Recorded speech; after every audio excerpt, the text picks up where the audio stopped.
here. I imagine we'll still have people filtering in. Welcome. Thank you for coming to this latest event in our ongoing forest speaker series for spring 2021 through the Humanities Center at Texas Tech.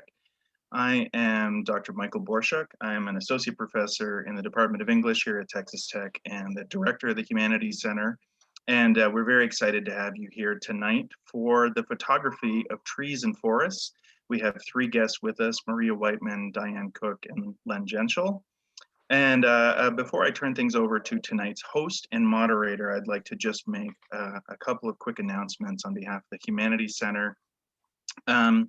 First off, I encourage you to register, if you've not already, for our two remaining events in the Forest Speaker Series.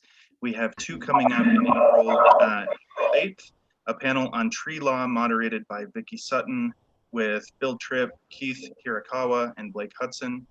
And April 22nd, on Earth Day, we have our final event, Thinking Like a Forest, Cities as Living Systems, with Don Danby, David McConville, and Andy Lipkiss. You can register for those events at the Humanities Center's website, Humanities Center, all one word, .ttu.edu, under the Events tab at the top of the screen. And all of the events, like tonight's, are at 7:30 p.m. Central. So I encourage you to go register for those last two events before we wrap up what's been a wonderful and provocative year-long theme. I also encourage you to follow us, if you do not already, on social media. The Humanities Center at Texas Tech has Twitter, Instagram, and Facebook accounts. You'll see announcements of events that we are hosting, recent fellowship winners, and anything else that's going on with the Humanities Center. So it's a great way to keep track of what's going on with the Humanities Center here at Texas Tech. And then finally, as always, I would like to read the Center's land acknowledgement statement to begin tonight's event. The Humanities Center at Texas Tech opens its officially sponsored events with an acknowledgement of the indigenous people on whose lands we host our talks and gatherings. The center opens its events with this gesture as part of our commitment to respecting the shared humanity of different populations across diverse cultural traditions, and to remembering with clarity the complex and violent truths of our history. With that in mind, we acknowledge the sacred grounds on which we stand, the traditional homelands of the Apache tribe of Oklahoma, the Cheyenne and Arapaho tribes, the Comanche Nation, the Jicarilla Apache Nation, the Kiowa tribe of Oklahoma, and the Mescalero Apache tribe of the Mescalero Nation. We pay respect to their elders past and present. Please take a moment to consider the many legacies of violence, displacement, trauma, migration, and settlement that bring us together here today. Also, before I turn things over to tonight's host and moderator, I encourage all of you to mute your microphones for tonight's presentations so that we can hear our host and presenter speaking. And with that, I would like to give the floor to my colleague in the Department of English and the head programmer of all of our forest events this year, Paul Whitfield Horn, Distinguished Professor of Literature and Science, Dr. Bruce. Thank you, Bruce. Thank you, Mike. Okay, Natalie R., how's it going over there? The great thing is that when we get to Q&A later on, you're welcome to unmute and converse directly with our presenters tonight, but we appreciate your staying on mute until that time arrives. I'd just like to make a few remarks to situate what we're going to be doing tonight. So throughout fall of 2020 and this spring of 2021, the annual theme for the Humanities Center at Texas Tech University has been forests. But in light of the raw wounds inflicted in recent months and weeks, you may ask, why forests? Why pretty trees and quiet forests when there are so many more pressing matters to be concerned about, so many atrocities and injustices, so many communities torn apart by random killings or state-condoned acts of violence? On behalf of the Humanities Center and those of us at Texas Tech involved with its programs, our director, Mike Borshuk, has expressed all of our deepest sympathies to the families and friends of the victims in Georgia and Colorado, and our renewed commitment to advocacy for social justice and critical discussion as we look to redress racism's pervasive violence and systemic persistence. Next year's annual theme of anti-racism will face this issue head on.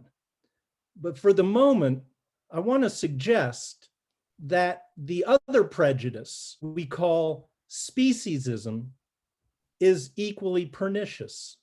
The same level of unjustified violence we humans within ourselves find within ourselves to inflict upon our own kind for utterly spurious reasons, we have also been inflicting upon the non-human world for far too long, with far too little cognizance that the senseless wounds we inflict on the body of the earth and on our non-human planet mates ricochet upon us as well in the end.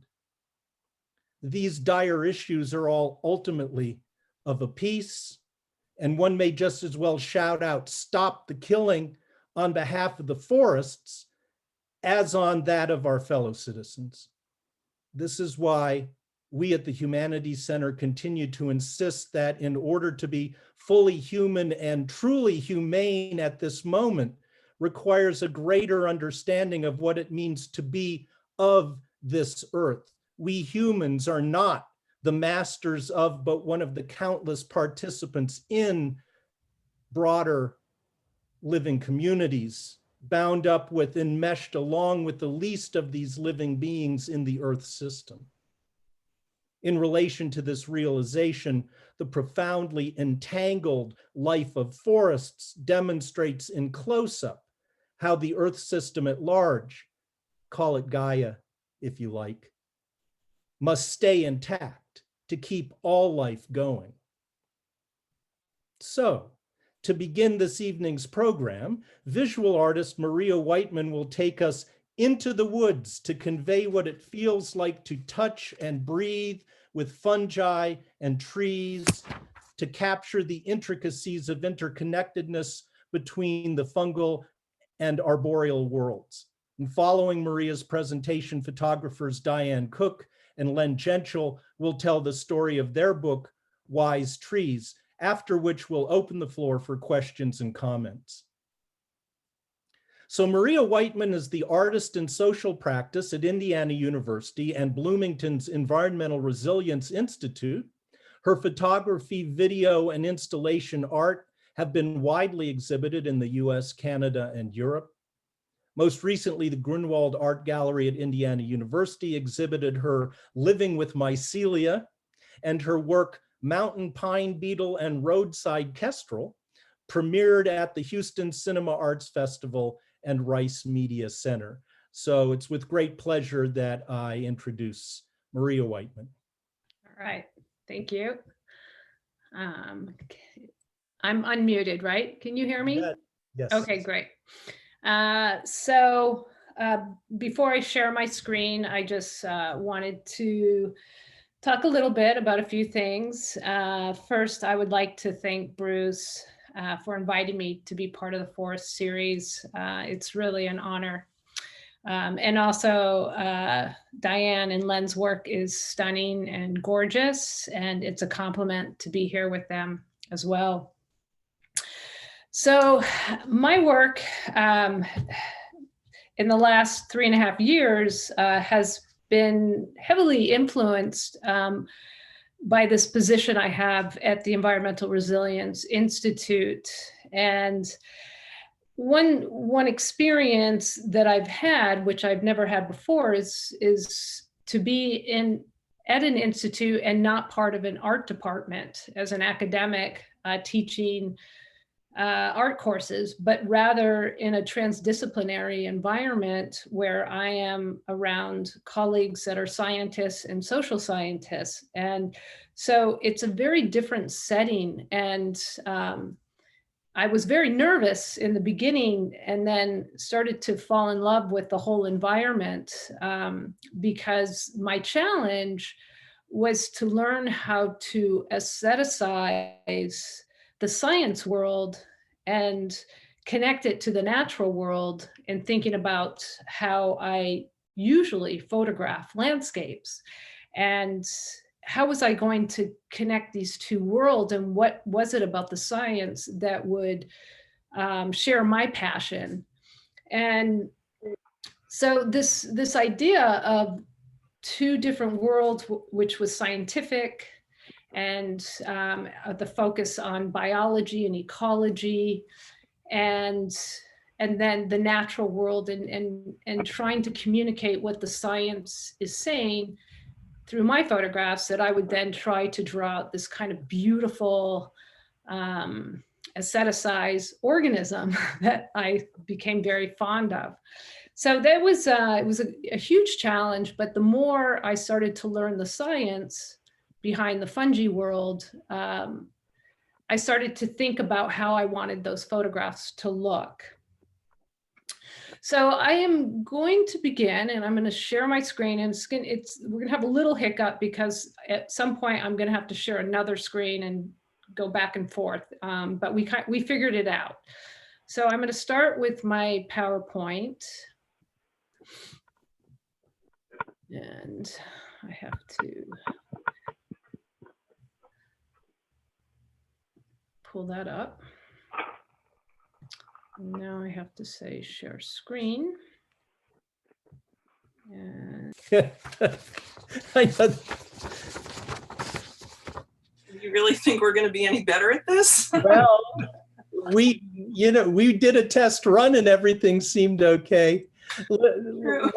Let's just launch into this because we've got a lovely audience, and we want to keep them here. So everybody, Diane Cook and Len Jenshel's book, Wise Trees, documents over 50 remarkable trees from around the world and tells their extraordinary stories. Cook and Jenshel are two of America's foremost landscape photographers, contributing photographers to National Geographic magazine for the last 2 decades.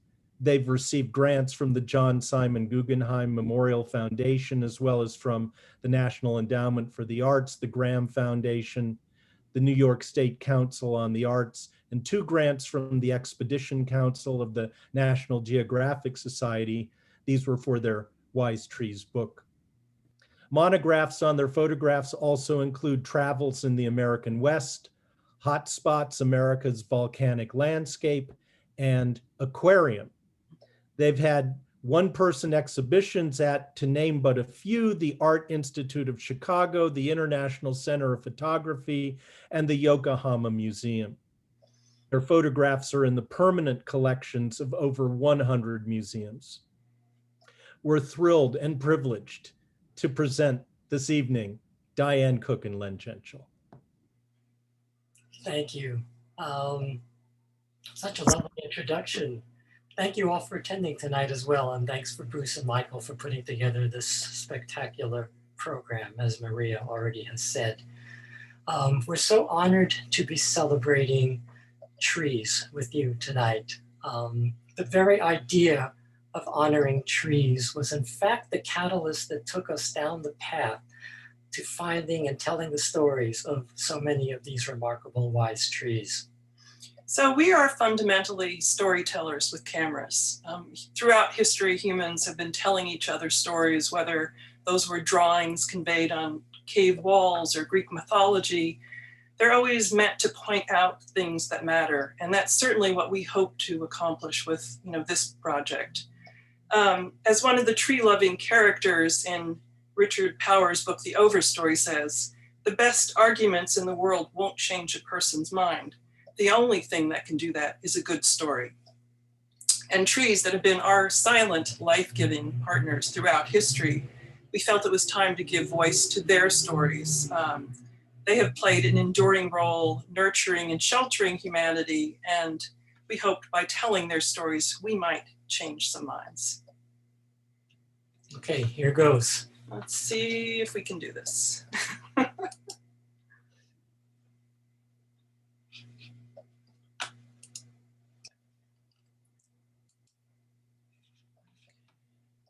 All right. You got a picture? You have a picture? Okay, Yes, they're muted. okay. Okay. So it seems appropriate to start our presentation tonight, given what we have all gone through this past year, with a consideration of a historic pandemic. In 1665, when Isaac Newton was studying mathematics at Cambridge University, the Great Plague of London hit, and the university closed and sent all their students home. Newton returned to his family's estate in Lincolnshire, home of a now famous apple tree. And while sheltering in place, Newton used his time wisely. He observed an apple falling from this tree, and that serendipitous observation was the catalyst for Newton's law of universal gravitation. So in our research for wise trees, we were totally astounded to find out that Sir Isaac Newton's apple tree is still alive. At an estimated 400 years old, it is the oldest apple tree in the world, certainly a wise one. It is still producing apples, and delicious ones at that. So we asked the director of Newton's historic home, just how can a flower of Kent apple tree live so long? She related an incident of a great storm in 1816 that blew the apple tree down, but rather than succumbing to its fall, the prone tree rerooted and began life anew. But then she continued that they wassail the tree every January, meaning they sing and dance around the tree and then feed it cake and ale. That's an old pagan tradition to ensure a bountiful harvest for fruit and nut trees. Pagans practiced the custom of knocking on the trunk of a tree to announce their presence before they asked for a spirit inside the tree for their blessing. And our present-day expression, knock on wood, is said to have derived from this ritual.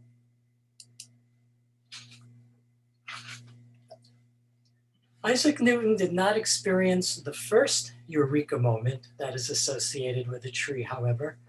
In the 6th century BCE, Buddha is said to have reached enlightenment meditating beneath a ficus religiosa, or peepal tree. That's people, P-I-P-A-L.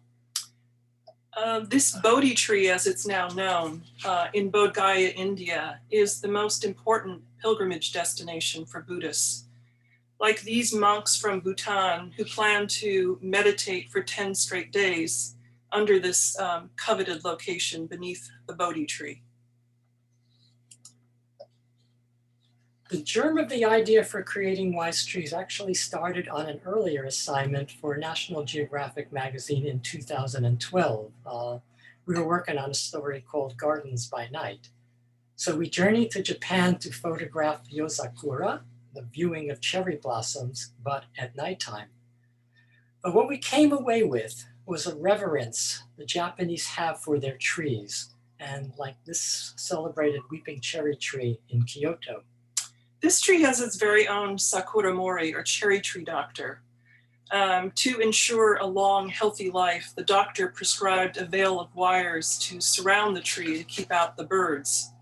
And we found the story of a tree having its very own doctor, and the idea of taking such extraordinary measures to ensure the long, healthy life of a revered tree absolutely remarkable. So as we delved into our research to find our subjects, there was always a very simple thought in our minds that trees can live without us, but we cannot live without them. For centuries, they've provided us with oxygen, food, fuel, and shelter. And while trees have been essential to the development of civilizations around the world, both physically and spiritually, we seem to have lost sight of their importance as we're cutting down 40 million trees every day. And to put that in another kind of historic framework, since humans began wielding an axe, we've cut down half of the trees on the planet. Of course, we needed to include India in our project because it's a place where the spiritual connection to trees has never been broken. India has the longest continuous history of tree worship in the world. Hinduism, which is the primary faith, is a very elastic religion with millions of gods and a multitude of variations on how those gods manifest themselves, often within trees.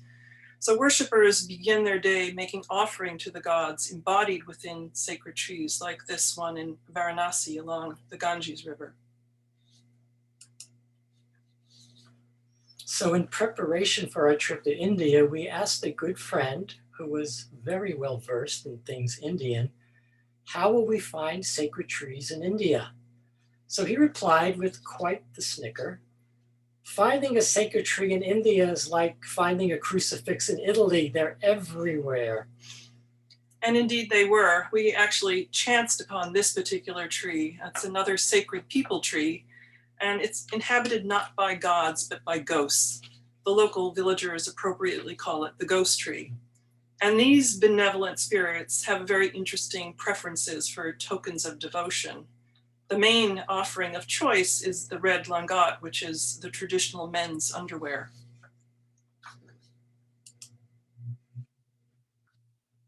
Another of India's most sacred trees is the neem, this one living in the center of a sweet shop in Varanasi. The tree, adorned with a gold embroidered cloth, is to embody the goddess Shitala, who brings good health and prosperity to all her worshippers. This family's business began in the open air, beneath the neem, selling sweets from a pushcart.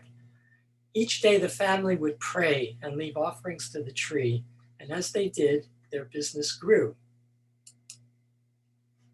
So when it came time to build a store for their thriving business, and in keeping with their Hindu faith, they chose to honor and protect the kindly Shitala by constructing the sweet shop around the neem tree.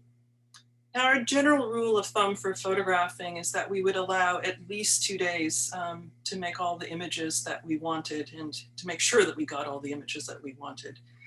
But when Len wanted to return for a third day to the sweet shop, I knew it had more to do with those delicious sweets and nothing at all to do with photography. Okay, guilty as charged. Our initial research that brought us to photograph this 1,500-year-old boab tree in Derby, Australia, referred to it as the boab prison tree. Popular media claimed that this tree was used as a holdup for Aboriginal prisoners awaiting trial. It said that up to 8 men could be kept within the bulbous trunk. However, cultural anthropologists countered that this tree was actually sacred to the local Aboriginals, who used it as an ossuary or a final resting place for human skeletal remains, and was never used as a prison. So the tree's frequently cited history of being a prison tree is actually a furphy. That's Australian slang for a fictitious story that claims to be fact. That sounds familiar. And anyway, unfortunately, that dark tale continues to lure tourists to Derby to this day, and so the name stubbornly remains as the boab prison tree. New Zealand's most famous tree is called Tana Mahuta, or Lord of the Forest. It's the largest living kauri tree in the world, and it's estimated to be 2,000 years old. Tana Mahuta is central to the Maori creation myth, as he is the god who brought light and life into the world. So when Europeans began settling in New Zealand around the 1700s, they discovered that young kauri trees were exceptionally well suited for shipbuilding, and older kauris actually ideal for lumber, or timber rather. So by the early 1900s, more than 90% of the magnificent kauri forests were decimated. It was only Tana Mahuta's remote location that saved it from being logged. In Indonesia, the Torajan people of South Sulawesi have elaborate ceremonies for the deceased. One of the more interesting rituals involves the burial of infants. So first a niche would be carved into the trunk of the tree, and then the infant's body wrapped in a cloth would be placed upright in that hollow, and then a door made out of woven palm fibers would be placed over that opening. The sapati tree was chosen for its milky sap. It was thought the sap, reminiscent of mother's milk, would continue to provide nourishment to the deceased infant. This type of internment no longer takes place in South Sulawesi, but these tree burial sites continue to be lovingly maintained. And this is a sacred banyan tree in Bali, Indonesia. Its Balinese name is Benut Belong. Benut is a type of banyan tree, and Belong means whole, and in this case, one large enough for 2 cars to pass through at the same time. Back in the 1940s, when a road was planned in this region, engineers determined that it would be impossible to build around the tree. The Hindus of Bali, like the Hindus of India, would never fell a sacred tree. So the only solution was to build the road right through the center. However, before a tunnel was carved, worshippers prayed to the spirits of the tree for forgiveness. Despite its new hole, the tree lives on, dropping aerial roots from its branches, as banyans so beautifully do, forming an ever-widening array of trunks. The tunnel is adorned with a saput poleng, a black and white checkered cloth, signifying that spirits are residing within this tree. The cloth, with its equal number of white and black squares, represents a quintessential Hindu principle. There is no good without evil, no day without night, no joy without sorrow, and no life without death. Every time a Hindu passes through Benut Belong, they are reminded of their belief in universal balance. This is the child giving ginkgo at a Buddhist temple in Tokyo. The tree is said to grant fertility and ease in childbearing to worshippers of the goddess Kishimogen. We're not sure whether it's appropriate or ironic that this goddess of fertility is embodied within a male tree, but it is definitely a male ginkgo. We were despondent when we began our photographing of the ginkgo tree because it was a miserable gray and rainy day. But that bad weather proved to be a fortuitous gift for us, hastening the autumn leaves to fall and blanketing the ground with this beautiful golden carpet. This giant camphor tree in Atami, Japan, is estimated to be around 2,000 years old. It is very important to the followers of the Shinto religion. The tree is home to kami, that's K-A-M-I, which roughly translate as spirits. Kami inhabits such natural elements as rain, mountains, rivers, and certainly trees. Shinto followers believe the kami in this tree will extend one's life by a year for every lap they take around this colossal trunk.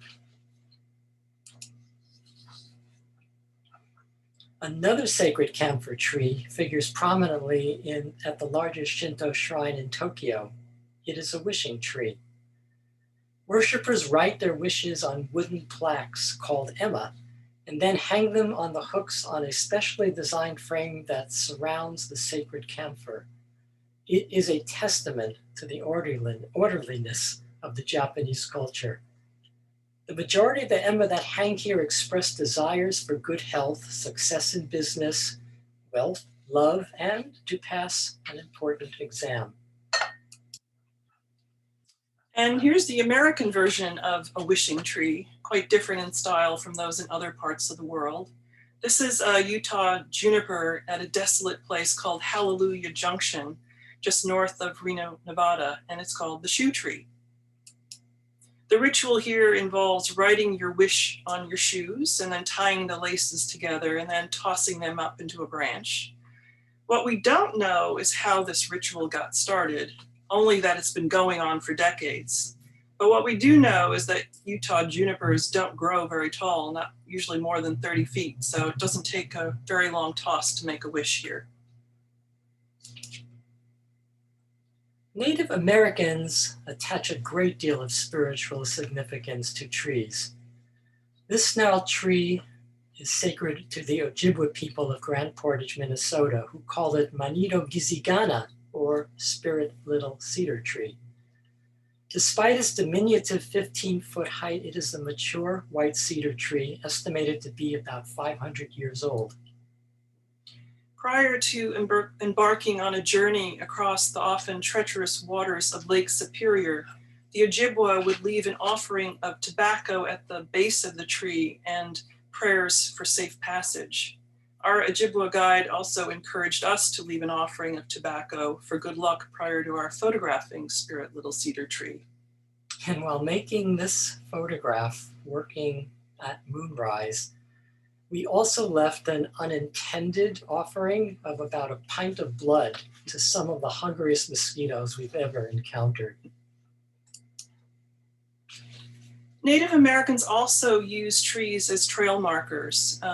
Bur oaks prefer to grow in open areas away from the forest canopy.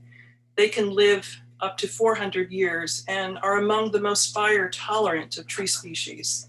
Those attributes make them well suited to use as marker trees. What this historic bur oak in Wisconsin actually marks is the halfway point between Lake Michigan and the Mississippi River, on a trail that Native Americans traveled to reach their hunting and fishing grounds. So to determine the trail's halfway point, Native American runners counted how many moons it took to travel the shortest distance between the lake and the river. Their result proved to be quite accurate. It was confirmed by a US government survey in 1832, which found the location of the halfway point to be off by only a few miles. This is the wedding oak, which is in San Saba, Texas, which is located at the approximate geographic center of the state, a place that often contends with daytime temperatures of more than 100 degrees. So the name refers to an old Native American tradition of holding matrimonial ceremonies under the much needed shade of this escarpment live oak. And it's a tradition that continues still to this day with locals. So we had mostly inclement weather in our 2 days in San Saba. We kept returning to the tree in hopes for a break, and on the last day, as evening fell, we were actually parked beneath the tree.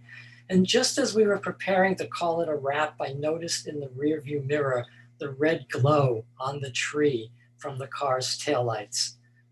Well, it just goes to show, with all the research that goes into the decision-making process of when and where and how to photograph a tree, sometimes serendipity is all you need. For our tree, we also wanted to explore the notion of trees as gathering points. Here in a village in Mozambique, an enormous mango tree takes on the role of a palaver tree or a community center. The tree is the center of village life, and it's used for a gathering place for anything and everything, for settling land disputes, arranging marriages, or as a place for elders to tell extraordinary stories. Kofi Annan, former Secretary General of the United Nations, once said of the palaver tradition in Africa, you go under the tree and you talk. If you can't solve the problem, you meet the next day and you keep talking till you find a solution. On our second day photographing this tree, the chief of the village said to us, I don't believe that 2 Americans would come so far just to photograph a tree. I think you're here to disrupt our upcoming election. Hey, Len. What happened? Your share dropped out. Uh-oh. We see you, but not your trees. Jeez. You hear our voice, so you see the video? No, we see you and we hear you, but the Yeah, they dropped away. Yeah, I don't see you. Go over here. just try starting it up again. Your PowerPoint or your share of the PowerPoint. Okay. It was going great though, guys. Just up until the last second. Can you see it now? No. No, because we don't see We you don't anymore. see you. Oh, hit escape again. Oh man.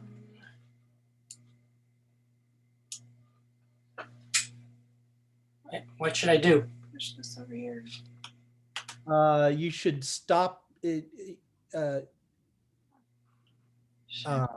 Stop share if it's still. Oh, should I hit share No, screen I again? think we kind of fell off. Yes, you should hit. Yes. Okay, do this all over again. Where are we? There we are. There we go. There you go. Okay, now you're back. Yeah. Yeah. There Okay. you go. Oh, no, We're back. The mango tree is the one up. Okay. okay, Should we start over? I think that'd be good. okay. So for our project, we wanted to include trees that were gathering points. And here in a village in Mozambique, Africa, an enormous mango tree takes on the role of a palaver tree or community center. The tree is the center of village life, and it's used as a gathering place for everything and anything, like meetings to settle land disputes or to arrange marriages, or as a place for elders to tell extraordinary stories. Kofi Annan, the former Secretary General of the United Nations, said of the African palaver tradition, quote, "You go under the tree and you talk. If you can't solve the problem, you meet the next day and you keep talking until you find a solution." But on the second day photographing this tree, the chief of the village said to us, "I don't believe 2 Americans would come all this way just to photograph a tree. I think you're here to disrupt our election." In fact, he accused us of being CIA agents and actually banned us from the village. So luckily for us, we got this picture on the first day. The linden tree has been a focal point of European settlement since the Middle Ages. But back in the days of the Roman Empire, the tree functioned as a court linden because it was believed that under the linden, only the truth would be spoken. And so therefore, there was no better place for judicial courts to convene. However, the linden's function in village life has evolved since its judicial roots. And it's now a place for festivals and concerts and dancing, hence its contemporary name, Tanzlinde, which means dance linden. And this is what the dance platform actually looks like from inside the tree. This Tanzlinde is the pride of the tiny town of Piesten, Germany in Bavaria. It has been the center of village life and has been carefully tended to since the 1500s. Here in America, a notable gathering place was under the branches of this live oak tree in Virginia. During the Civil War, enslaved people who escaped bondage and made it to this parcel of land that was under the control of Union troops were able for the first time to receive an education, despite it being forbidden by Virginia law. In 1863, the African community gathered under the shade of this live oak to hear the first Southern reading of the Emancipation Proclamation. The issuing of the Emancipation Proclamation was a dramatic turning point in the war, one that transformed the fight to preserve the nation into a battle for human freedom. The Emancipation Oak, as it's now called, stands near the entrance to Hampton University, which was founded in 1868 as an institution for higher learning for African American students. Trees that survive horrific events through their resilience bring hope to those affected by the tragedy, as has this American elm tree, which not only survived the Dutch elm disease blight, but also survived the Oklahoma City bombing. So on the morning of April 19, 1995, a domestic terrorist detonated a truck filled with explosives that destroyed the Alfred P. Murrow Federal Building, killing 168 people. The tree was badly burned in the blast and then nearly chopped down when investigators were gathering evidence, but the elm was nursed back to health. Survivors, rescuers, and family affected by the bombing all made it abundantly clear that the survivor tree should be a key element in this memorial. We felt it was imperative to include both a witness and the survivor of an atomic bomb. In August of 1945, the US military dropped an atom bomb on Nagasaki, utterly destroying the city. No living organism within 1,000 yards of the blast zone was given any chance for survival. But within that zone were 2 camphor trees that stood at the entrance to the Sano shrine. The blast scorched the trunk and blew off the branches and leaves, but gradually the trees managed to survive and recover. No doubt their resilience in the aftermath of that unspeakable destruction gave the surviving inhabitants of Nagasaki hope that life could endure. For America's bicentennial celebration, the bonsai master Masato Yamaki of Hiroshima presented a prized bonsai tree to the National Arboretum in Washington, D.C. The white pine bonsai had been in his family since 1625, making it one of the oldest bonsai in the world. But when Yamaki presented his gift, he did not reveal an essential chapter of the tree's history. 3 days prior to the bombing in Nagasaki, the US military dropped an atomic bomb on Hiroshima, killing 80,000 people instantly and devastating the city. While the Yamaki family received injuries from the blast, the bonsai nursery was spared the destructive forces of this bomb. However, it wasn't until Yamaki's grandson came to see the gift in 2001 that Americans finally learned what this bonsai had witnessed. We often wondered whether Master Yamaki gifted this particular bonsai because its shape so strikingly resembles a mushroom cloud.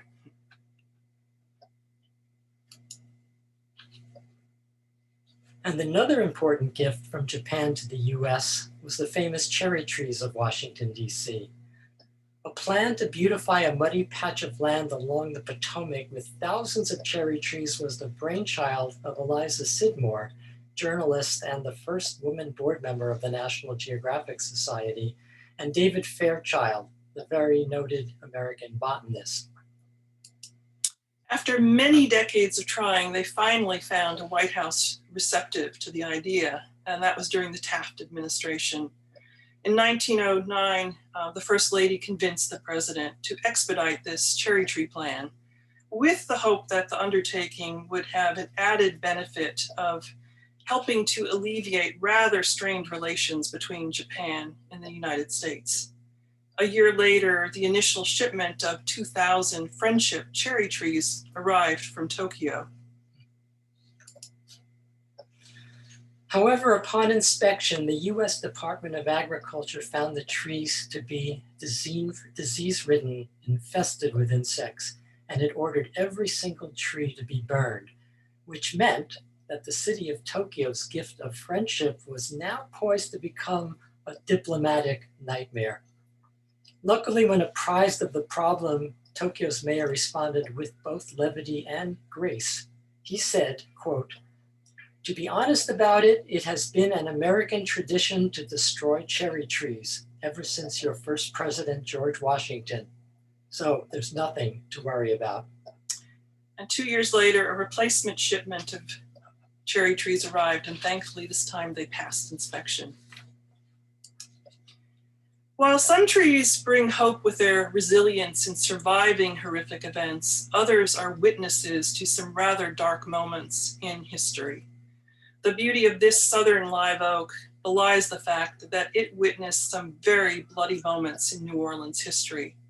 The tree is known as the dueling oak, and it's the surviving member of a pair of famous live oak trees. It was here that many a 19th century New Orleans gentlemen came to defend their honor by participating in duels. Between 1834 and 1844, a duel either by pistol or sword was fought here nearly every day. There's one famous account involving a visitor from England who was overheard disparaging the Mississippi River, saying the Mississippi couldn't hold a candle to the great rivers of Europe. The Englishman was challenged to a duel and lost. When we made this photograph, looking up into the branches, we were imagining that perhaps this was the last sight that the defeated Brit actually saw.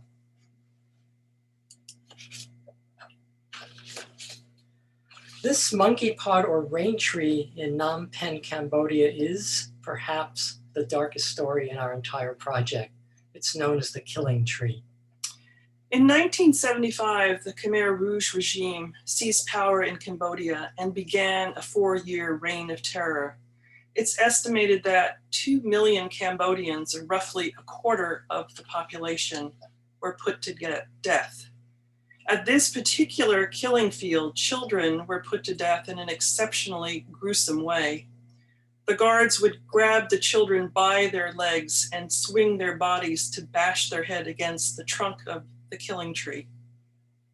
Today, the tree is adorned with hundreds of bracelets memorializing the children of this absolutely horrific atrocity. Up until the 1950s, it was believed that the giant sequoias, which can live more than 2,000 years, were the oldest trees in the world. And then a core was taken from a Great Basin bristlecone pine, and the tree rings determined that it was more than 4,000 years old, making the bristlecone the oldest non-clonal tree on Earth. What's unique about the bristlecone's wood is that it decomposes extremely slowly. That characteristic allowed dendrochronologists to cross-date cores extracted from living specimen like the tree on the right, and cross it with a dead standing tree like the one on the left, and then also older fallen wood whose tree rings can remain preserved for thousands of years. The result is a chronology extending back 11,500 years, nearly to the last ice age, that provides us with the longest tree ring record of Earth's climate. What other wisdom have we gained from the bristlecone's steadfast record keeping? In the 1960s, the bristlecone's tree ring chronology was used to recalibrate the radiocarbon dating process. When ancient artifacts were retested and found to be considerably older than previously believed, archaeologists had to totally rethink the timeline and dissemination of historic cultures. And that is how the bristlecone pine became known as the tree that rewrote history. While this photograph might look like an aspen forest, it is not. It's actually a single clonal organism impersonating an aspen forest. This clonal organism is comprised of over 40,000 genetically equivalent trunks or stems with a single massive root system that covers 106 acres. And it has been doing this for 80,000 years, making it the oldest living organism on planet Earth. Its nickname, Pando, is Latin for I spread, and with a root system that vast, Pando does indeed spread. So when Pando sprang to life in central Utah, that was long before humans arrived in North America. But our presence now is a contributing factor in its demise. Aspens need a lot of sunlight, but as of the result of fire suppression practices, taller conifers have been able to flourish in the surrounding area, obstructing the aspen's much needed light. In addition, open grazing practices are also threatening Pando's survival. It's so disheartening that a tree that has survived for 80,000 years might be done in by our lack of wisdom.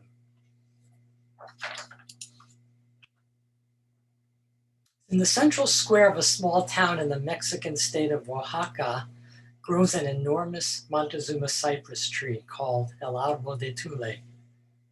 Experts believe it at least 1,200 years old, making it the oldest Montezuma cypress in the world. It also has the widest girth of any tree on the planet, measuring a staggering 138 feet in circumference. Over the centuries, which is the favored environment for this type of tree, have disappeared.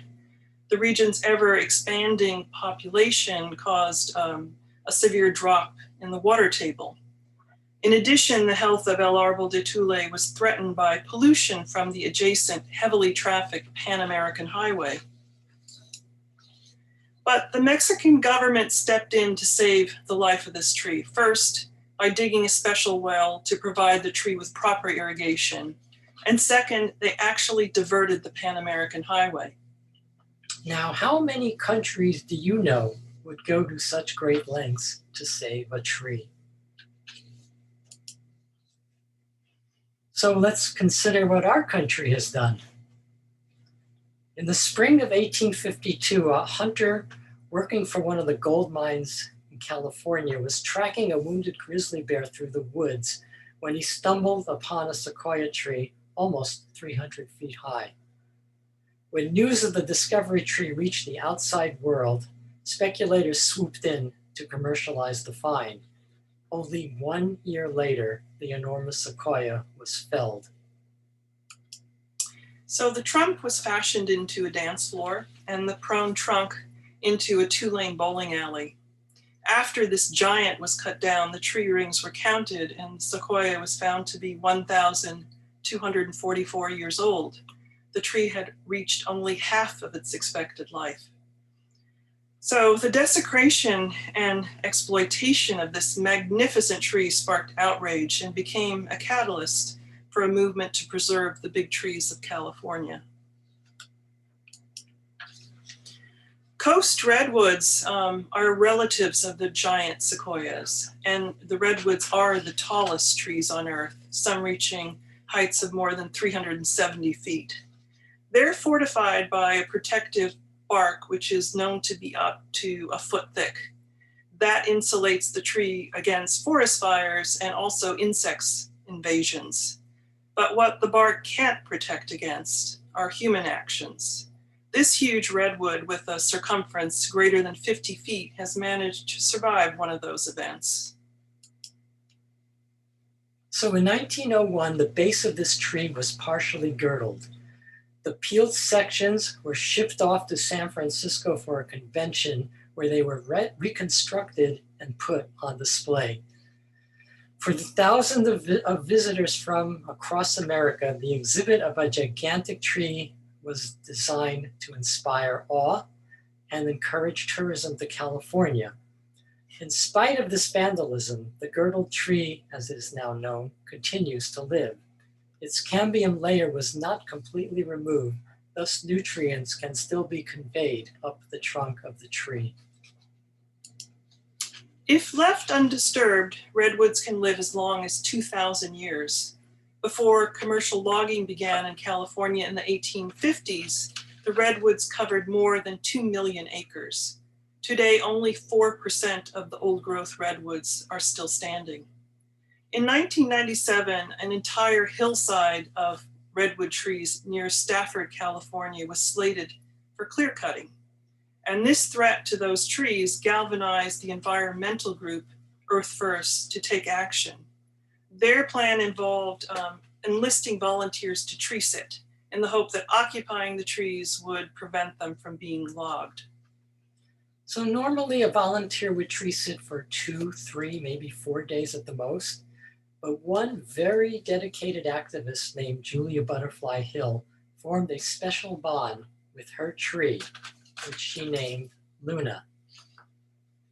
Hill began a record-setting tree sit that lasted for an incredible 738 straight days. Hill's occupation of Luna brought international attention to the need to preserve the remaining old-growth redwoods. In December 1999, Hill and the logging company reached an agreement to save the tree, and only then did Hill finally vacate her perch 180 feet in the air. Unfortunately, a year after that agreement was signed, the tree was vandalized with a chainsaw, which left a cut halfway through the trunk. A plan was quickly devised to save Luna yet again. Cables and braces were manufactured and installed to stabilize the tree. Unfortunately, 21 years later, Luna has managed to survive. It's hard to ignore certain facts that we've learned along our journey in creating wise trees. One is since 2014, when we began this project, surface temperatures on Earth have continued to rise. Scientists tell us that if these levels continue to rise at that pace, we can expect more weather extremes, crop failures, ever rising sea levels, and even more extinctions. While trees are not the only solution to combating climate change, they do have 370 million years of experience absorbing carbon dioxide. One final thought. Our goal for this project was to connect the dots around the world and inspire awareness of the enduring and multifaceted role that trees have played in our lives. It is our hope that by paying tribute to trees' beauty, significant stories, and all the wisdom they have to impart to us, we can appreciate not only their role in our past, but also how crucial they are to our future. Thank you. Thank you.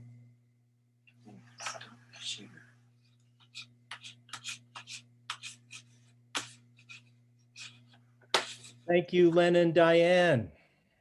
That Okay. was wonderful. Yeah, we're gonna try to. Yeah, there we go. Oh, thanks so much. That was absolutely fabulous. Everybody needs to run out and buy a copy of Wise Trees if you don't already have one. But so guys, just hang on, because I believe that we've got Maria fixed up. Mike, how are we doing there? It's good. Maria, would you like me to share from my computer, or do you want to try again from yours first?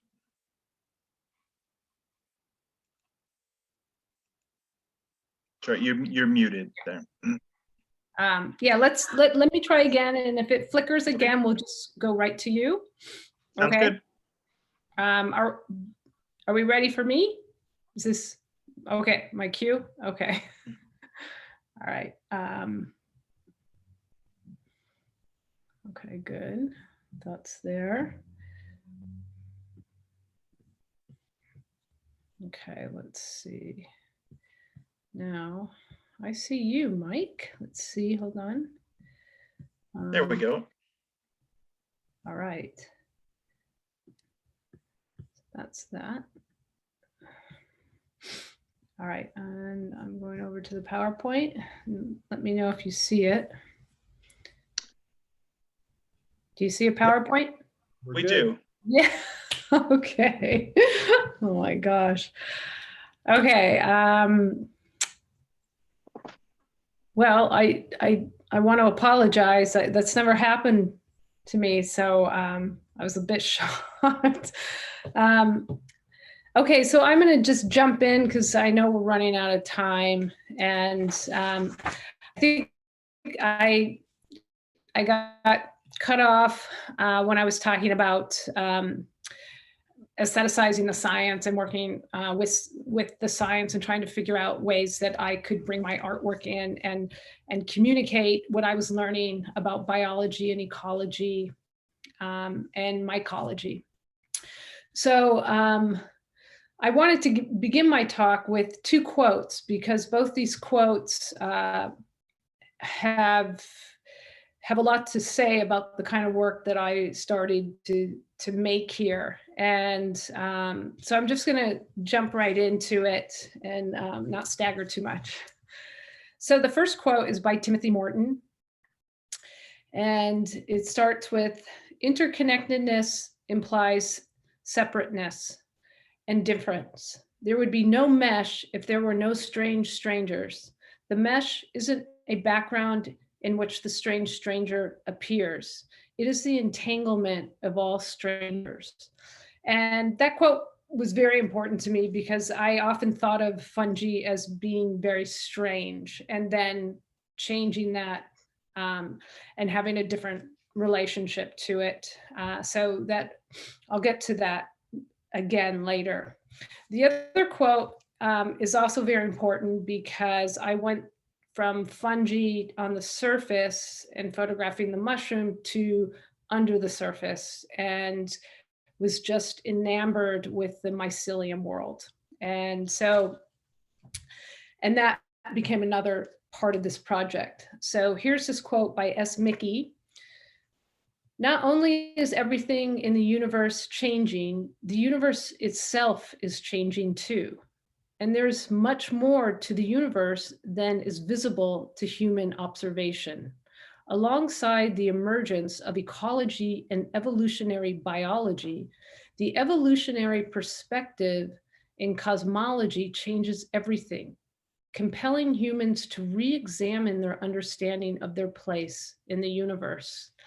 So this quote also really resonates with the photographs I started making about mycelium. So again, I just want to re-emphasize that I'm at this institute called the Environmental Resilience Institute, and it serves as a think tank dealing with a changing climate. And it's composed of multidisciplinary crossovers between scientists, social scientists, curators, environmental lawyers, environmental historians. And the transdisciplinary environment has the most engaging people involved at a level that is awe-inspiring.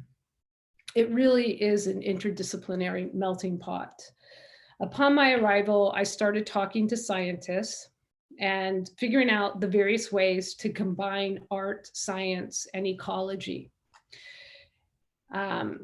So just to create this elaborate web, as I started knocking on doors in the biology department and talking to ecologists and botanists and tree scientists. So to my fortune, I started working immediately with Professor Hangharder, who is a plant physiologist, and then a tree ecologist, and then a PhD student who also is researching mycorrhizal relationships between trees and fungi.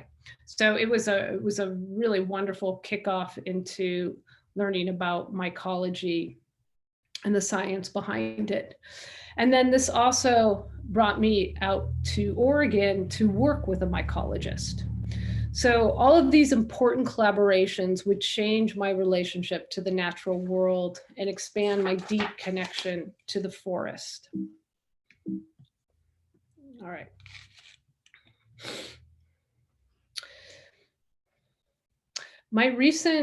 Most recently in my work, trees, roots, and fungi have been the focus of my photographs, especially the last 3.5 years in Indiana. I have been an artist for decades, using photography and video as my tools to capture the world around me. I started photographing my walks in the woods,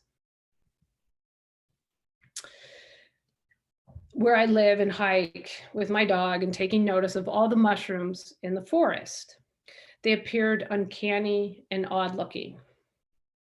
This is when I began photographing the fungi and the environment around the places where fungi grows.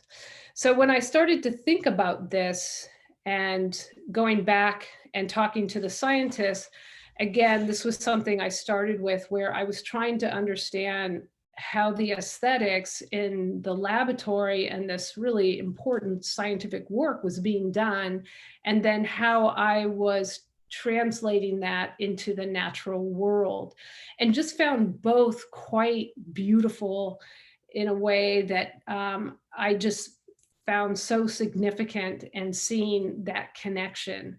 And so when I was in the lab, I was always aestheticizing that space and then making that connection again to the natural world. So here are these little jars that Katie and I put together of the local trees in Indiana, and looking at the roots. And this is the type of research that she does. So again, I'm drawing these connections in this work that I'm doing. So when I started to get closer to the natural world and thinking about that relationship that fungi has, here's one example. So after a few years here, I started working in the biology lab and also getting creative with some of the experiments. And so here's a dish with a tissue of mushroom that I cultured. And this is the mycelium that's growing. And then I started playing around with these beautiful colors when I was making my agar, and just to make the mycelium pop out. And so again, just aestheticizing this beautiful scientific method and being able to create this myself in the biology lab. So this mycelium that you see is the same thing that's happening right here. And this is at the bottom of a dead log. So it's a sapotrophic species. So meaning that this type of fungi breaks these logs down, they decompose them. And you can see the mycelium at work. And this log I've been looking at for the last 3.5 years and just slowly watching this massive log decay. So back to in the forest. When I began photographing the fungi and the environment around the places where fungi grows, I would get as close as possible to examine these shapes in architecture and capture the mushroom by angling my camera under and all around to zoom closer to the underside of the caps of the fruiting mushroom. And trying to figure out, you know, at this time, I'm just enamored by the architecture, but also still learning about its connection to the trees that are around it. So there is so much to learn. It humbles me to think I'll never possibly understand how all of nature and the cosmos have an interconnectivity surrounding me, from under my feet to the air I am breathing to the planets in the sky. It's a wonder that fungi, dead logs, leaves, plants, and trees has so much to do with our ability to live on this planet, and even more so to teach us.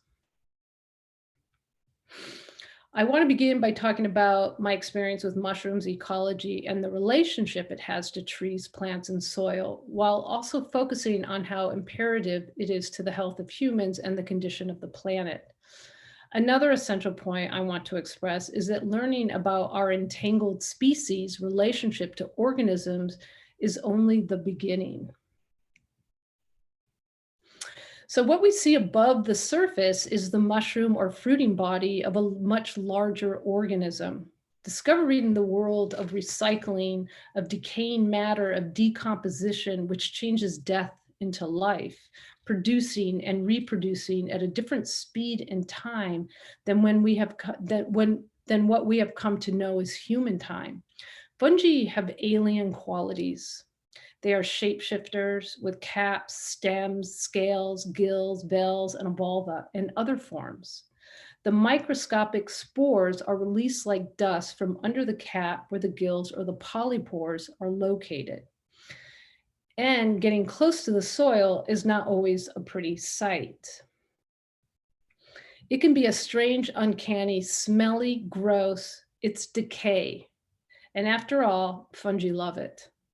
That's where they produce and absorb the nutrients to later share with the rest of the forest. It's at the soil level that fungi decompose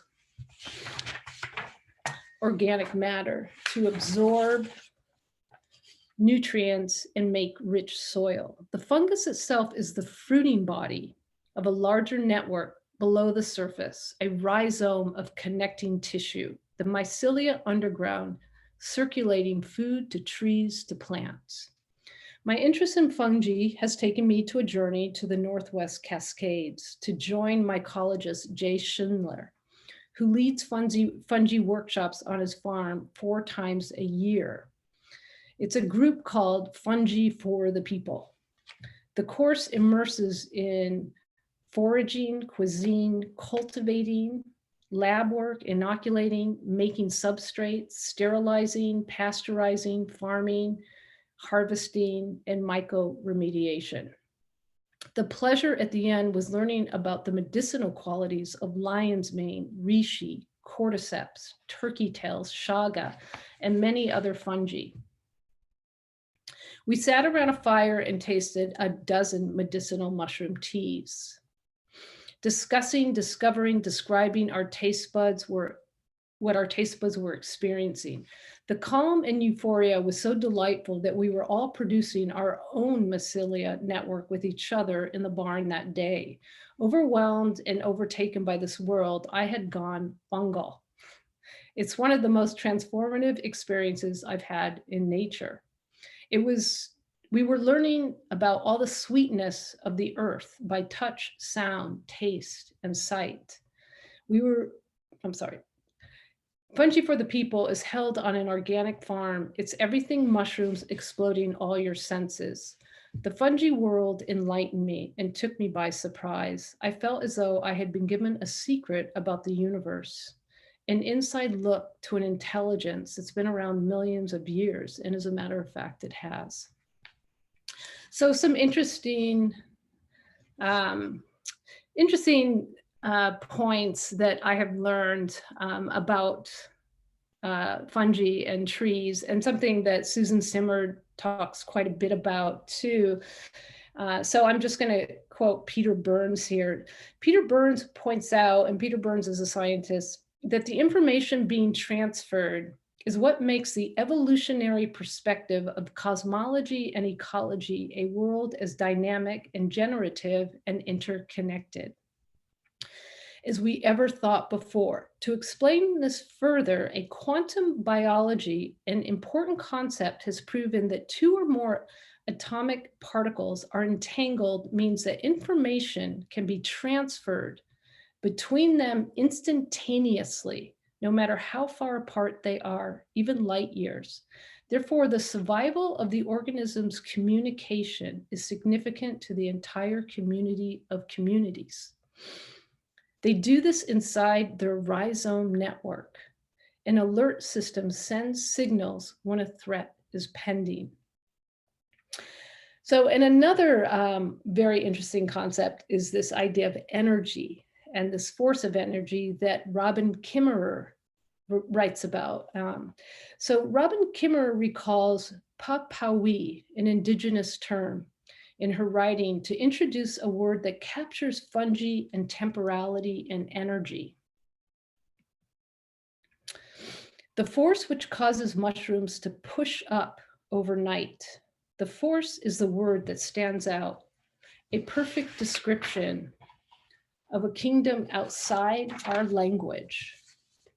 I have often experienced the forest the morning after a warm rain, which draws out smells of mushrooms engulfing the air. It's strong enough to make your taste buds tingle with a rich earthly flavor of nature. Papawi is why moist soil forest debris can turn into a cosmic sight with zillions of fungi spreading across the forest floor. There are also several species of fungi that trigger the force associated with weather, even thunderstorms called thunder arousal mushrooms. For example, Amanita muscaria means lightning bolt. According to Chinese texts by Ishiwara Gusha, who wrote The History of Mushrooms in 1811, who notes 3 types of fungi species directly associated with thunder. The Chinese have been foraging and cultivating mushrooms for thousands of years for food, medicine, and teas. And only in the last 20 or so years has the Western world is catching on. And thanks to mycologist Paul Stamets, philosopher Terence McKenna, anthropologist Anna Singa, botanist Robin Kimmerer, biologist Merlin Sheldrick, ecologist Susan Simard, and writer Michael Pollan, and many others who are significant to the fungi movement. Paul Stamets has a book called Mycelium Running. It inspired me to take notice of the fungi world, immediately recognizing the alien qualities of fungi. I also was inspired because Paul Stamets wears a hat made out of the amado mushroom, and it's a fungus that once it's carved open and the central part of the fungus is taken out and it's beaten down and stretched, it turns into a material that feels like suede. and he wears that hat. And so I got one, and it's really fantastic. So I really wanted to integrate this remarkable organism into my photographs and capture that peculiarness about it. As Stephen Stevenson, another mycologist, explains, an ectomycorrhizal association begins when the hyphae of an ectomycorrhiza forming plant. These hyphae appear to be attracted to actively growing root tips. Once in contact with the root, the hyphae proliferate to give rise to a covering called a mantle or a sheath that extends the outside of the root. The thickness of the covering varies for ectomycorrhizae forming fungi have been comprising 20 to 30% of the total volume of these portions of the root where the mantle is fully developed. And you can see that here in the stem. And this is often where the mantle is and the sheath is. And up here are where the gills are. Okay, so the hyphae and the single multicellular strands that form the mycelium, the actual stretchy hairs that show themselves when the decomposition is in process, the mycelia and hyphae are team players. So the mycelium, which you see is that network, that thread, white thready rhizome that's underneath. So if I pull this mushroom up and out of the soil, you would see the mycelium roots attached to it. Okay, so in a colony or in a vast network to transport nutrients, so that's how the nutrients are exchanged. The mutual, hence mutualism, agreement between fungi and their connection through a feeding system whereby fungi absorb nutrients from the decaying matter and sending them through the mycelium in exchange for carbohydrates they receive from the plants and the trees. The mycorrhizal relationship is essential to the overall health of the forest and to our health. So I just want to take a look at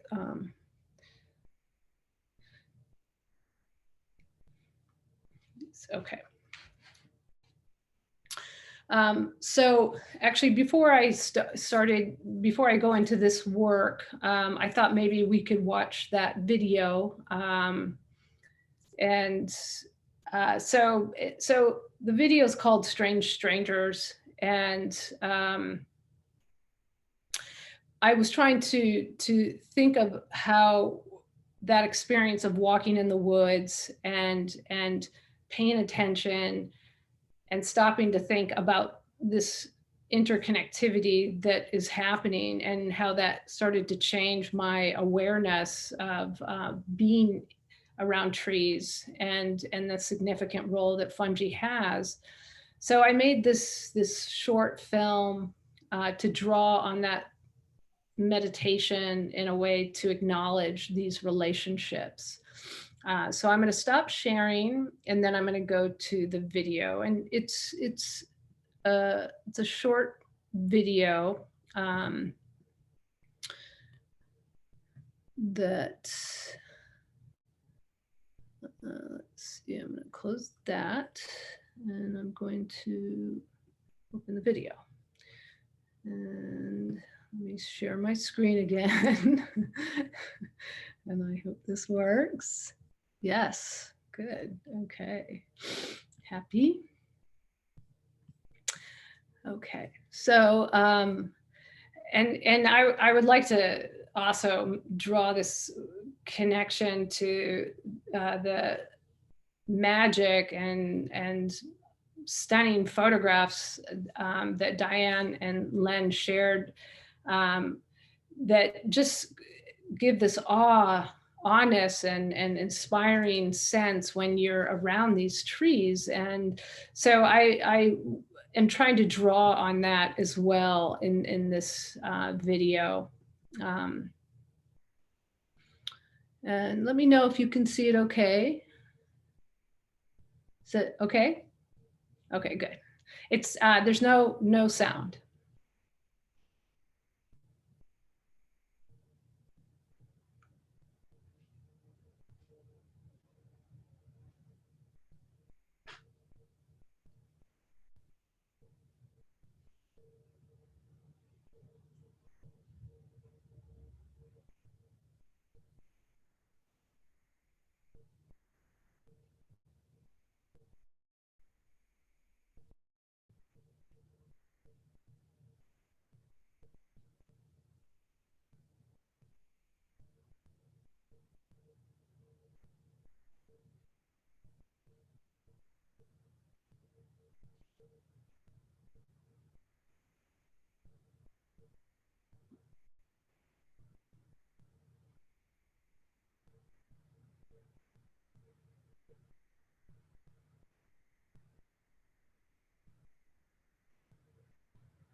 Stop that there. All right, so I'm going to go back to the PowerPoint. And let's see, sorry.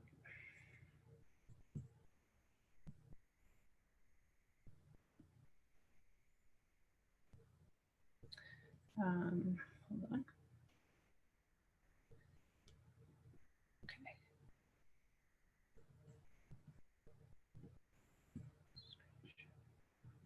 There we go. Okay. Yay, it's working again.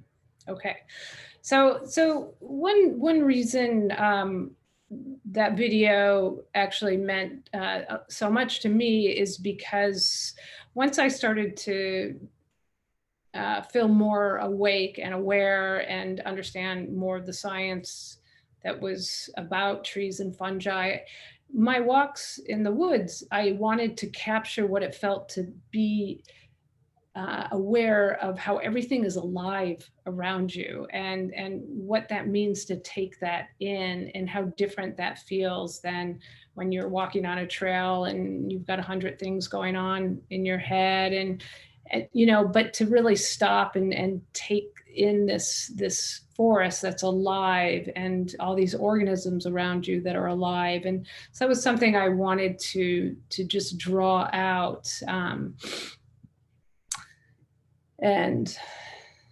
So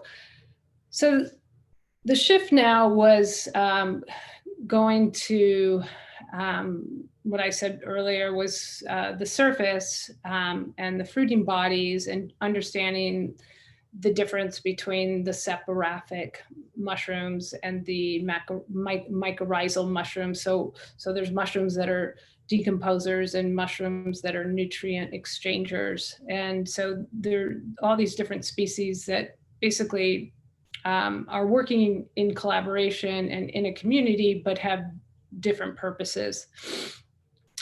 So before I jump into this, I do want to talk about one other thing that I always found really fascinating about fungi too. And this is something that Merlin Sheldrick talks about in his book. And that are the other associations and entanglements the mushrooms have with species that are symbiotic, parasitic relationships. And these include insects and termites. So the exchange is not only with plants and trees, but with bees, insects, termites, and beetles, and including ants. So in some cases with certain types of ants and nematoids, the mycelium crawls inside the insect's body and transforms the insects into zombies. Sheldrick calls this fungus in ants' clothing. The Latin name of the type of mushroom is Orpheocordyceps, also known as cordyceps. The interorganism connectivity inherits the pharmacological talent for infecting and manipulating ants in order to ultimately achieve what is called fitness. The theory of fitness is fascinating because it takes a singular act and incorporates an entire ecosystem, enabling species to reproduce. So in other words, the act of the ant traversing to the highest part of the tree to hold a death grip on a leaf and die while the fungus uses the body as a substrate and begins the fruiting process in order to sporulate. The notion of fitness reminds me of Umwelt. When the organisms share their environment, the biological epicenter between communication and significance. The sharing mechanism of survival in keeping a community alive is far beyond what scientists thought of as species relying on each other or competitors to survive. It's one species helping another species and so on and so on. Scientists are recently discovering the community at large that is entangled and interconnected on multi-layered facets. So I go more into that fungal world, but I'm going to skip over a lot of that and just talk about this work, which was in the exhibition called State of Nature. And this is where I was bringing art and science together. And the science was the science that I was able to make happen in the biology labs. And so, and also I was aestheticizing this sterile environment, which goes against the contaminated world, which is what fungi basically thrives on in the natural world. But when you bring the fungi into the biolab, you're actually going against all of these natural contaminants by working in a room that's uncontaminated and has what they call a flow hood. So this is when I started to look at the mycelium under the microscope, and I started to photograph the mycelium in these like settings where I would set up the lights and basically create a still life with the mycelium. And I had that advantage because I could use the microscopes in the biology lab. And even though the scientists thought I was a little bit crazy because I was creating these environments that were lit perfectly, and the colors, and so this is the piece that I did for the installation, and I'll just jump into a close-up of the mycelium. And then this goes back to that quote I read in the beginning, where this is when I started to think about ecology and cosmology. Because when I was looking at the mycelium under the microscope, and it's alive, it looked like I was looking at planets and looking at outer space, and that connection just seemed so real to me. And then taking these photographs and making them very beautiful was part of getting the attention that I thought that the mycelium deserved. And so, and then a lot of the scientists that I had been working with would often ask if they could borrow these photographs when they were talking about their research, because they were more interesting than the photographs that they were taking. And I never understood that, because that whole world can be just incredibly beautiful. But, you know, the scientists are so into the research, it's hard for them to step aside and just always see how magnificent it is. So I was really trying to draw that out in these microscopic photographs, and zooming into the mycelium and watching it, and drawing out just that beautiful, that I thought really looked like the cosmos. Like you were on another planet. So that's when I started to aestheticize this research, but at the same time, it's so connected to the natural world, and this is what it looks like close up. And this is mycelium just growing on agar. And then I was also taking the bodies of the mushrooms and putting them under the microscope and photographing them as well. And you know, just thinking how alien they looked, even more alien and more beautiful to me, by looking at the body of the fruiting mushroom, and you know, looking at them close together in relation to each other. And then you can see the mycelium on the far side. And these are coral mushrooms. So they're sapotrophic, which means they decompose, they grow on dead logs.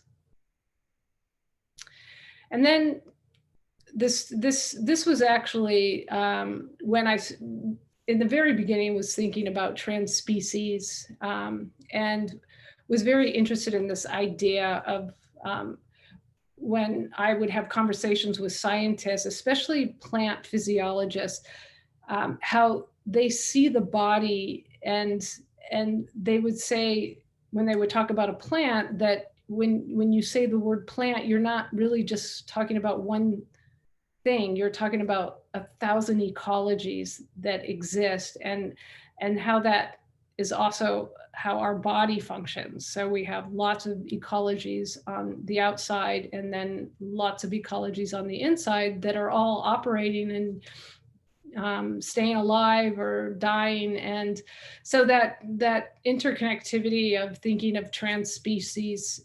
So I made some of these photographs where I had put turkey tails on this model's back, and this is a turkey tail that you can see in the forest. And then I took that and made this piece on his back. And then these were just, this again was thinking in trans species, where I actually made these faces out of turkey tail mushrooms, and then was letting the mycelium grow, and I was going to let it fruit eventually, but my studio mate at that time was getting freaked out that I, because a lot of people, you know, of course, don't understand fungi, and they see all fungi as like, you're contaminating this space, and there is a real paranoia, and that's exactly why I was trying to do this work too, was to communicate that no, this organism is fabulous, and there's all different parts to it, and it's multifaceted. But eventually the mycelium grows. So I'll end there, and I'll cut my paper short because it gets scientific-y. But anyway, I just want to thank you. Thank you, Maria. Oh my goodness. That was cosmic. I'm so glad we got the problems fixed out. I was just thinking, this was the most symbiotic panel I can ever remember. This is, I'm in a state of echo love, which is your term, which you conveyed so wonderfully. Well, there's as long as our presenters are willing and people would like to ask questions or just have a conversation, let's please open the floor.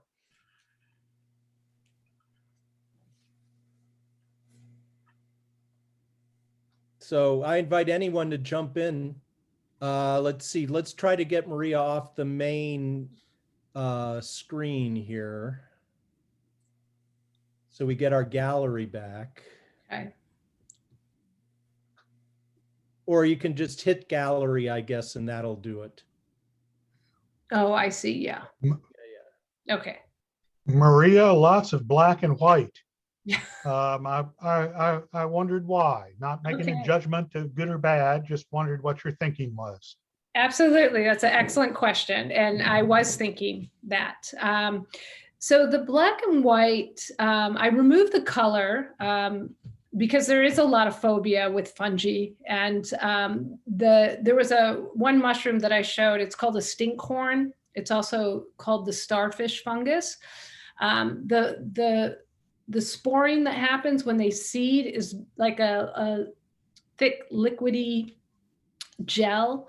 And it can be very stinky and gross. And so one reason why I removed the color and just went with black and white was to really draw on the architecture of the mushroom, so that you would see it in that quality, and you could in the way they were printed on metal and in a very high gloss. So it made them much more dramatic, and they would pop out. And so I left them black and white just for that purpose, because I was really focused on looking at the body of that mushroom, even though the colors are phenomenal.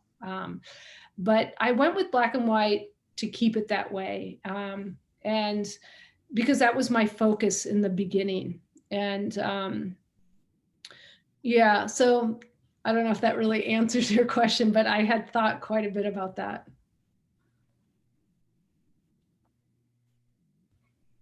Well, I've got a question for Len and Diane. I'd like to toss out. I was thinking,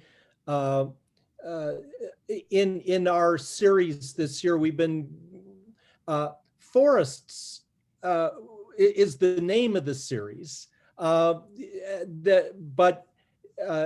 trees. Your trees in particular are happen to. Some are forest dwellers, but others seem to have sort of migrated towards a more human landscape and then became incorporated in human communities. And I was wondered about your thoughts on the way that the trees are open up a narration that kind of they focus a narration by being individual in a way that we as humans associate with. I wonder what your thoughts about that are. Yeah. Well, what I would say is that, you know, our goal as being people who care a lot about the planet, you know, we've all seen pictures of clear cuts and all the devastation that's happening to trees around the world. And, you know, our thought was if we could show you in a human way how to relate to a tree, that perhaps we'd have more awareness about saving the whole of the plant world. So it's, yeah, seeing the trees for the forest this way.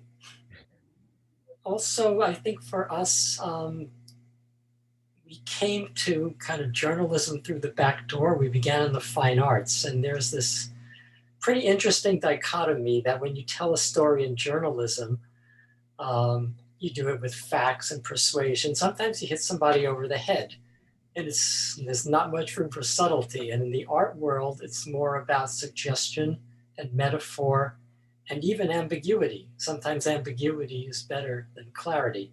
So I'm not sure if that answers your question. Well, I just wanted to open up what might be your meditation on that, because I think it's easier to narrate when you've got individual subjects. You've got characters. The trees become characters, even if they're then inserted in a community. Whereas forests are like an entire community, and so if you tried to tell their story, it'd be a completely a different kettle of fish, and maybe just. So forests tend to be backdrops or settings as opposed to trees that come forward or enter into the religious lives of these communities around the world. No, I agree. I often think, and I think Diane said this during the talk, that we're hoping that by making people care about one single organism, it extends metaphorically to the forest. The idea of the ecology and saving the planet, I think, is all in the same place. And instead of doing it through the organism, we're doing it through just one tree, almost like a portrait. Yeah.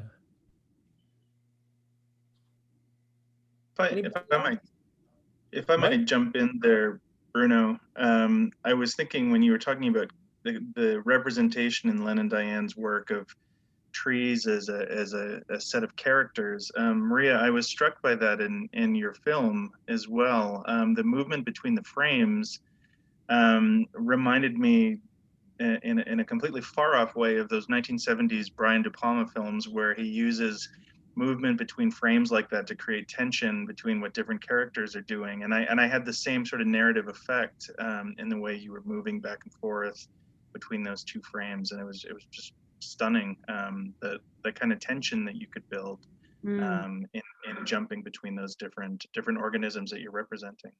Oh, interesting. Yeah, I was going to say, I want to respond to two things. Diane and Len's work, so much of Overstory just kept coming to me, thinking about how those trees and talking about what they witness and the history that they have is just mind-blowing to think about it. And I just kept thinking about how Richard Powers talks about the storytelling of the story of the tree, and it really comes through in your work with every tree that you showed. And with that in mind, responding to you, Mike, with that video, what caught my eye was watching the reflection of leaves. So the leaves are the shadows on the trees that are moving, and just, almost like it's breathing, and trying to get that sense of breath and moving from the different frames, but letting the frames come back in. And and how long can you stand there and watch, and can we be mesmerized by this type of beauty? And I think that's just something I'm trying to teach myself more and more, walking through the woods and and waking up, and now, with the fungi and the smells, it's very intense. Yeah. I should mention that Richard Powers' novel, The Overstory, was the inspiration for this entire series, insofar as it's what got me to concentrate on the forest and just begin to notice. I mean, that's it coincided with a residence that I did in DC. Which in fact, these old neighborhoods around the Library of Congress have these wonderful trees that must have been there for a couple hundred years. But, before reading that novel, I just walk on by, it's just hadn't tuned it in. But then you kind of cross into, kind of as you described, Maria, from just hiking through the woods with your, music in your pods to actually trying to become aware of the world. Right. But you can do that in a city as well if it's not completely denuded of trees. And then I just started thinking, even if I'm walking down this urban street that has these, underneath all the concrete, there's surely a mycelium that is part of how they're surviving on this city block. Right. Exactly. Yeah. Well, I really enjoyed learning the origin of Knock on Wood. I'll never hear Sam and Dave quite the same. That was terrific. Rupert Sheldrake, in his book Entangled Life, I think it's called, which is Merlin Sheldrake. Yep. I mean, son of Rupert, Merlin Sheldrake, talks about how they filch some apples from Newton's apple tree to make, hard apple cider. That's right. with the Newton apples. But you said, you said, Len and Diane, that was the oldest apple tree in the world. Can they really know that? They know it from historic documents of, the time that, certainly the drawing, and the papers that are, I guess, in the Royal Library someplace, Newton's biographer. So yeah, but we watched a documentary about Newton's tree, and the caretaker of the property at the time described the flower of Kent apple as being a tasteless cooker. So it was a very low bar that we get over to find the apple delicious. But we're still waiting for our moment of wisdom from that. Well, it was really like eating forbidden fruit. Felt a little sacrilegious to actually, we didn't pick one, we took one off the ground.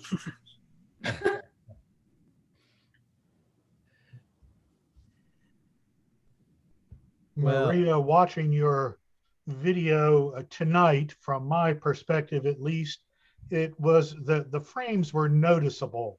I don't know, 4 frames per second, 8 frames per second. Is that due to our bandwidth limitations? Is it really smooth on your screen, or is it deliberately noticeable individual frames? It was timed that way so that they would come and go, and then one would stay. So yeah, and also thinking about your attention span. I tend to keep my videos usually under 6 minutes because most people won't watch a video longer than that. But also keeping it somewhat meditative, like trying to get that sense that you're in the woods and you're walking and you're actually noticing and paying attention to what's around you and what's alive. And so, yeah, so that was intentional. I had a nice experience the first time I watched your video back in the fall sometime. And the first time toward the end, when it goes into the color, yeah. and you have the tall trees, the autumn trees, and these objects begin cascading out of the trees. And for several minutes, I thought, my God, flying squirrels. How did you find flying squirrels that were like leaping out of the trees? And finally it dawned on me, they're leaves. It's just the leaves that are, but they waft so delicately. It's just really beautiful. So beautiful. Yeah, I imagine we all have those moments during the fall, when you're out for that walk and it's a beautiful day and you look up and the wind starts blowing and some of the leaves start falling. And I just can imagine a lot of people experiencing that too. And, just letting it kind of come down slowly. Yeah, it's beautiful. Someone was asking if this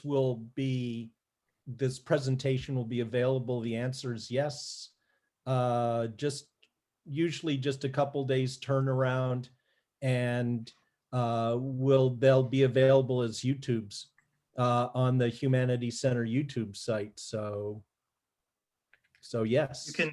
You can find the entire forest series on our YouTube channel. So if you go to YouTube and search for the Humanities Center at Texas Tech, you'll find archived videos of all of our events this year. Quality watching, let me tell you. Well, I think it's been so rich, so satisfying, wonderful, informative.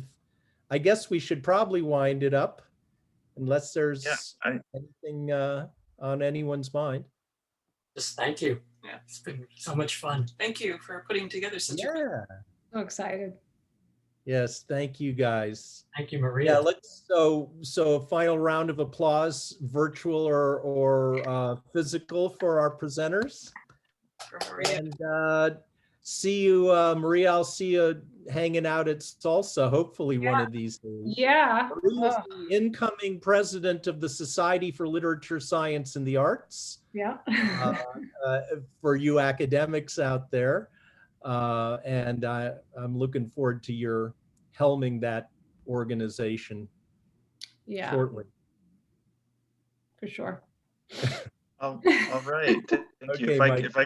If I could jump in, yeah, one more time. Thank you so much to Len and Diane and Maria for your great talks. The vivid images, what a great aesthetic corollary to so many of the conversations we've had all year long. It was just wonderful. And thank you so much to Bruce for hosting us again. I encourage everyone to go register for our next event on April 8th. And thank you, as always, to Justin Hughes, the Executive Administrative Assistant of the Humanities Center, for helping us put everything together. So thank you so much to all of you again, and hope you all have a good evening. Great. Thanks. Thanks. All right. Bye-bye now. Bye.